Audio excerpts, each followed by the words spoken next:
Hi everyone, Aaron here for Zollotech, and this is the Drobo 5C. The Drobo 5C is their latest Drobo, and what that means is it has USB Type-C. It's basically a 5-bay RAID array using their own type of RAID, and unlike the 5N that I reviewed some time ago, that was more of a network-attached storage device. This is meant to be plugged into a laptop or computer with USB Type-C directly. So your MacBook Pro, Razer Blade Stealth, any of the new Dells that have USB-C, pretty much anything, any desktop that has USB Type-C, this will work with. So let's take a look at what comes with it.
Now that everything's connected, the Drobo software will connect, and it actually is telling me I have a bad 1 terabyte drive. So I'll swap that, just hot swappable, pop it out, and then I'll put a new drive in, and it can be any capacity. It doesn't really matter. We'll just slide that into place, and then Drobo will calculate everything, and when everything's green, we're good to go.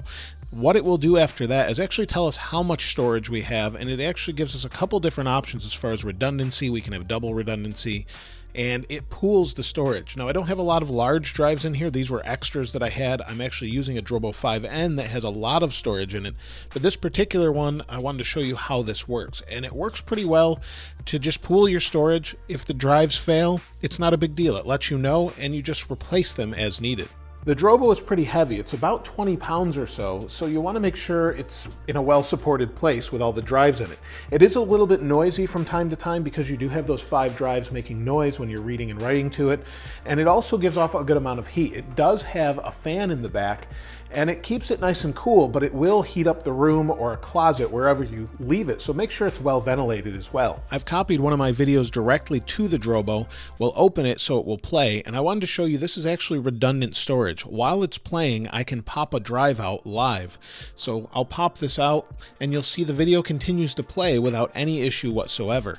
It doesn't affect the video. Now, if you had 3 drives fail, you may see some issues, but right now, it's redundant, it's not an issue. I can leave the drive out, I can put it back in, and it will just continue to play, no problem whatsoever, and the Drobo continues to do its thing. I used the disk speed test utility from Blackmagic, and you'll see that we don't have really great write or read speeds.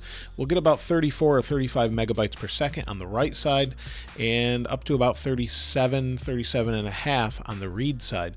So it's not something that you're going to be using for 4K scratch disk editing or anything like that. This won't work as a scratch disk, but it will work as reliable storage. So that's the Drobo 5C. I really like Drobo products. I've been using them since the first one, and I highly recommend them.